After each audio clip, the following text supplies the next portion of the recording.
Live in Washington today. Tomorrow morning, I'll be reporting inside the Supreme Court as it hears this pretty long shot challenge to try to bar Trump from the presidential ballot in certain states. Now, that effort is a legal long shot because Trump has not been charged or convicted of insurrection. And while the court weighs that issue tomorrow, it will soon decide whether to intervene in the related case about prosecutor Jack Smith putting Trump on trial for trying to overthrow his own 2020 laws. Now, that case is where Jack Smith won big yesterday, a key court ruling that citizen Trump is indeed subject to prosecution and is answerable in court for his conduct. Now, if this were a movie, these rulings and cases right now colliding might almost seem too coordinated, like the second or third act of the film where they're trying to really show you there's a clash between law and a very certain candidate. Because the week has now begun with these judges unanimously ruling a former president can be tried for stealing an election. Days later, though, the highest court in the land will take this challenge to states trying to bar that same candidate for similar conduct. So, what is the distinction here? Well, Trump lost this appeal yesterday because he's not above the law. He is below the DOJ and Jack Smith when it comes to his own conduct and being accountable for it, even if he also, as a matter of his job history, once oversaw the federal government, including the DOJ, as president. So that case is back on track unless the Supreme Court wades in. Well, tomorrow's case is about whether random states and local judges can simply decide and announce that Trump committed insurrection before he even goes on trial. In other words, is it constitutional and fair to ban candidates and basically decide elections that way? Well, I'll tell you right now, most legal experts do not see precedent for Colorado to beat Trump in that case that the Supreme Court will hear tomorrow. But only the Supreme Court will decide that, of course, not some outside analysis. But you should know that unprecedented, it is a long shot. Now, what does that mean as we take this in tonight? Well, here we are.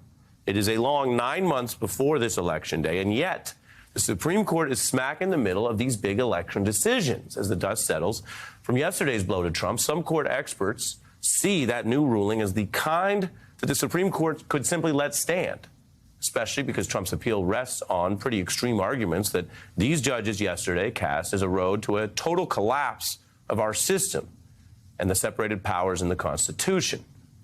And the judges mostly dealt with those kind of sometimes abstract principles in yesterday's ruling. What are the checks on power? What do past cases hold? But right now, I want to turn us, as we start the hour, to one section where they dived into the disturbing evidence of the plots to steal the race by Trump and his aides, minions, and allies. Now, that section is right here of the ruling, and I'm actually not going to read all of this word for word. That's why we've put it up this way, where this is not so you read every paragraph. But we've highlighted a few things here, and I'm going to break it down for you because they discuss the plots about false claims and lies, elector fraud, targeting Mike Pence. And the section goes on with a discussion of Trump's own role directing his supporters who swarmed the Capitol. That's some of what we've highlighted. Now, that's how this new ruling refers to those many plots. Now, some of them, you may recall, were first exposed in detail by the January 6th committee, later outlined in depth by Jack Smith's team. And those very details could haunt Trump. They could actually make it harder for the Supreme Court to want to get involved and effectively delay or table Trump's coup trial. The multi-pronged coup plot is something that we reported on over time on this very program. We documented these potentially illegal plots ranging from green to yellow to red for the first time back in July 2002, looking at the period from November through January 6th. Now, later, as you know, the DOJ, through Jack Smith's probe, indicted 5 of these plots, which we've shown you before and which the court just discussed. And Trump's trial has not occurred yet. Of course, that's what the whole clash is about. But the appeals judges made a point of referring to these several plots that we've been telling you about as an assault attempted, and if proven, on the structure of the U.S. government, from trying to steal local votes and demanding state officials overturn results, which you see there, that's been indicted, to pushing the lies, what the judges call knowingly false claims of election fraud. This matters legally because while any single statement by a politician or any even single plot might be minimized or might not reach the level of the bar of proving a crime, the many plots together and the evidence here, now cited by this powerful appeals court, build the case against Trump, including his own damning acts. In Pennsylvania, there were 205,000 more ballots cast than there were voters. Over 30,000 illegal aliens voted in Arizona. They can say that a Biden vote counts as 1.25 and a Trump vote counts as 0.75. Ballots that were stuck in the machine 8 times, 9 times, 10 times. Lies, all lies, and not merely PR or some sort of political rhetoric. Those lies, according to the evidence we have, were an operational part of the actions to recruit and deploy specific people to commit elector fraud, which you see there, an indicted act. That was the pretext to get them involved. Some of them may have been confused, but the leaders who knew they were lying knew they were getting these electors, these people, to try to commit elector fraud. Just like those lies were supposed to soften the ground for VP Pence to try to install the same thing, fraudulent electors on January 6th. Pence didn't do it, but that was the plan. And the judges note that would obviously violate constitutionally established procedures. In other words, violate the law and Constitution. So that plot was supposed to be fortified by sham probes at the DOJ. That's the DOJ interference. You remember a very conservative loyalist, Bill Barr, left as he got wind of a lot of what was going on. That's part of the plot. And the failed plot to get the DOJ to interfere at the state level with a lying, possibly criminal effort to launder those state election laws. Now, we know this chain of events now. The ruling basically revisits them as a kind of map that could convict Trump. And I want to tell you, this section of the ruling, which I showed you, the highlighters, and here showed you the arrows, it actually got a lot less attention in the breaking news coverage last night because the ruling is long, and the big headline is, of course, that the trial itself is back on. But this is important because the judges are actually following these plots all the way to the end, showing how those varied plots and lies were supposed to do something quite specific, built enough support, pressure, and a wider context to get Mike Pence to act to overturn the votes on the 6th. And when that failed, the violence came. Trump sat by and watched to see if it would work, and he continued hammering Pence. He's never stood up to defend his own appointee, let alone the Capitol and the nation itself. Mike Pence is going to have to come through for us, and if he doesn't, that will be a sad day for our country.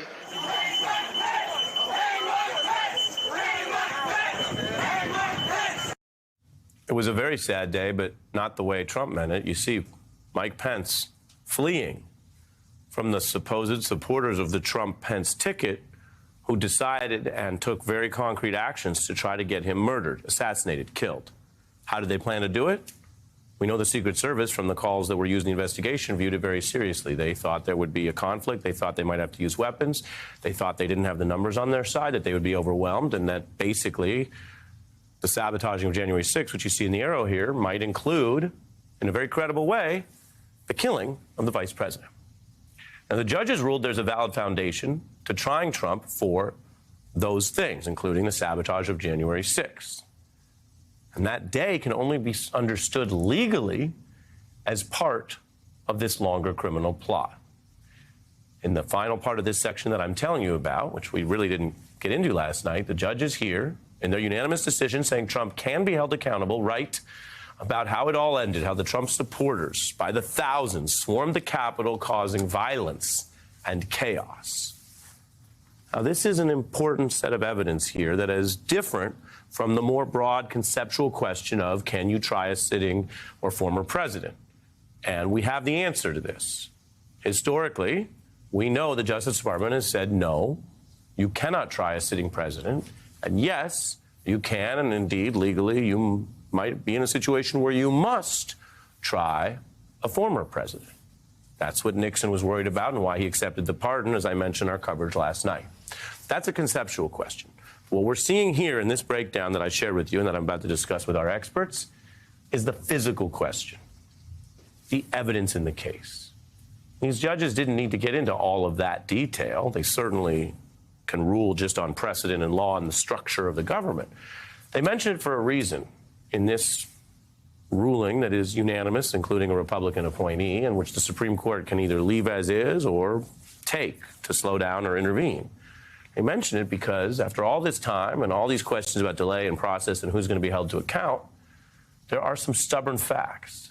Trump did bring those people to the Capitol, and they did storm the Capitol, and they did substantially delay the actual legal certification, and they did try and announce they wanted to kill Republicans and Democrats alike, Pence and Pelosi alike. We lived through all that. Now we live through a time of smoke and steam and lies and fatigue.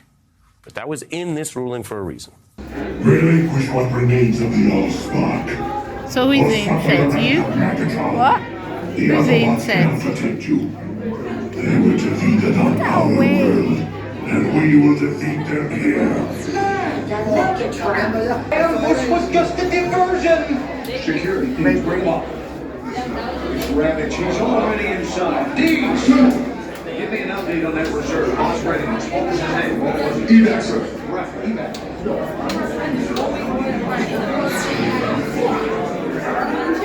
She's right in front.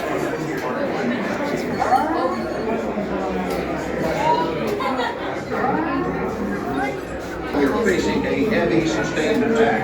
They appear to be after the Allspark. General!